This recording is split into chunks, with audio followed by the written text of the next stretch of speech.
Salut, ici Maxime Johnson avec le HTC Incredible S, un nouveau téléphone Android qui va être lancé aujourd'hui sur le réseau de Bell et de Virgin Mobile. Le HTC Incredible S, c'est pas vraiment un téléphone qui est très attendu. En fait, ça fait quelques jours que je l'ai et que je l'essaie. La seule vraiment réflexion qu'on se fait, c'est comme ah, tiens, voilà un autre téléphone Android. C'est un téléphone qui vraiment, c'est un peu plate pour lui, mais il y a beaucoup de téléphones sur le marché et honnêtement, cet appareil-là se distingue pas vraiment de la compétition. Il n'y a pas la puissance d'un Motorola Atrix, par exemple. Il n'y a pas euh, les mises à jour du Nexus S qui s'en vient aussi bientôt. Donc, il y a vraiment toutes les autres téléphones souvent ont des petits plus. Le Xperia Play, par exemple, a son contrôleur de jeux vidéo. Euh, L'Incredible S a absolument rien de ça. Donc, on va le voir un petit peu plus près. Mais ça qu'il faut garder en tête, c'est que c'est dommage. C'est un bon appareil qui fait très bien le travail, qui vraiment n'a pas. Il n'y a aucun défaut majeur sur cet appareil-là. Mais il n'y a vraiment rien qui lui permet de se démarquer non plus. Alors, est-ce que ça va être un gros succès? D'après moi, non. Je suis assez sceptique. Ceci étant dit, ça reste un bon téléphone et on va aller le voir de plus près. Et voilà le HTC Incredible S.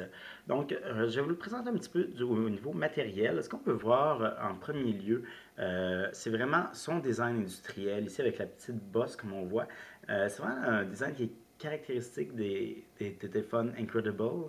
Le premier, le Droid Incredible, a été lancé aux États-Unis seulement, par exemple, et pas au Canada. Alors, nous, c'est la première fois qu'on voit cette forme-là.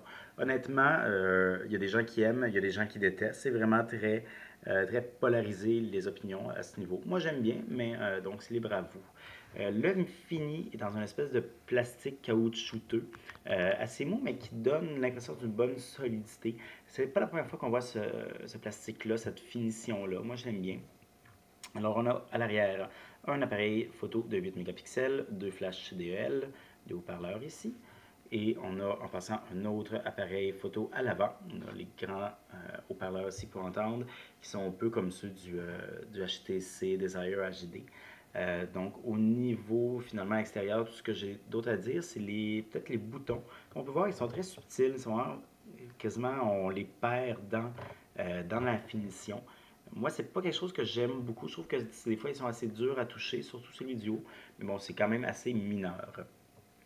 Petit détail, finalement, on n'a aucun bouton à l'avant, contrairement à, par exemple, la HTC Desire qui avait son bouton ici.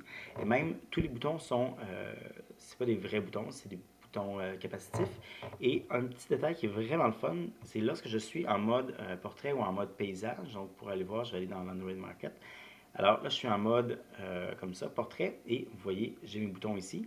Et si je me tourne, les boutons suivent et ils restent dans la bonne, euh, avec le bon affichage. Donc ça, c'est vraiment, c'est la première fois que je vois ça, c'est très agréable. Donc les boutons sont lumineux, mais ils sont uniquement avec l'éclairage de l'écran. Donc si mon écran se ferme, ça se ferme aussi. Je crois en fait que ça fait tout simplement utiliser le rétroéclairage de l'écran pour ça. C'est pour ça aussi que c'est pas toujours parfait, les boutons, mais bon, quand même. Alors, l'interface, comme on peut le voir, c'est l'interface HTC Sense que vous avez déjà vu et revu souvent.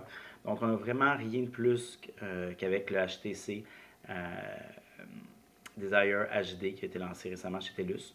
Donc, c'est la même jolie interface que moi j'aime beaucoup. On a beaucoup de widgets en tout. Il y a à peu près 71 widgets qu'on peut installer, soit pour gérer ses réseaux sociaux, pour avoir des photos, pour avoir le temps, etc.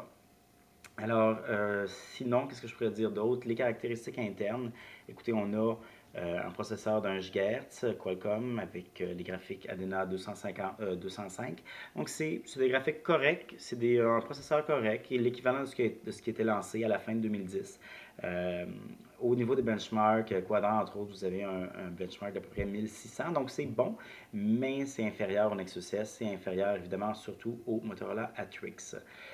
Parmi les autres choses que je voulais présenter rapidement, parce que bon, tout ce qu'on voit ici, on l'a déjà vu. Les appareils photo, donc on en a deux, comme je disais, un à l'arrière de 8 mégapixels et un de 1,3 mégapixels. Celui de 8 mégapixels prend vraiment, je trouve, de belles photos. C'est vraiment, surtout pour un appareil de HTC, ça n'a jamais été vraiment une force de la compagnie. C'est vraiment très bon. Là, j'ai rien qu'on peut voir, mais donc on peut faire le focus au toucher. Aussi, donc le mode macro va bien. On peut être de très près et ça prend quand même, ça fait quand même bien le focus. Il faudrait que je touche et je n'ai qu'une main, malheureusement. Donc, on a ici le menu aussi de HTC qui marche quand même assez bien, donc bien, peut-être mieux fait même que le menu de base de Android. Alors, parlant d'Android, ça roule sous Android 2.2 Froyo, mais il devrait avoir une mise à jour vers Android 2.3 Gingerbread sous peu. Le HTC Incredible S est offert à 100$ chez Bell et Virgin. Comme je disais dans la présentation, malheureusement, ce n'est pas évident de savoir qui va être intéressé par cet appareil-là. Particulièrement chez Bell, où l'opérateur offre aussi le moteur Atrix, qui, on ne se le cachera pas, est vraiment supérieur et seulement pour 60$ de plus.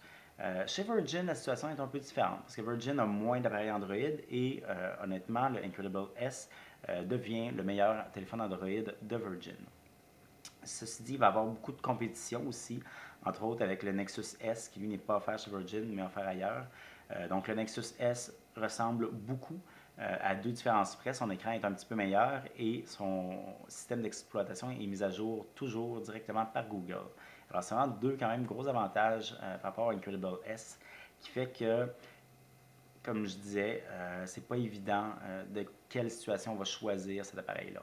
Ceci étant dit, je tiens à le répéter, c'est un bon téléphone, c'est pas du tout un mauvais téléphone. Tout ce qu'il fait, il le fait bien. HTC ont vraiment passé beaucoup de temps à perfectionner, à peaufiner leur interface logicielle, donc qui est meilleure aussi. Ils ont appris de leurs erreurs au niveau des appareils photo. Donc c'est vraiment c'est un bon appareil, mais il lui manque juste ce tout petit je ne sais quoi là pour passer d'un bon appareil à un appareil que je veux acheter. Alors, pour avoir plus d'informations, je vous invite à consulter mon site web maximjohnson.com/techno.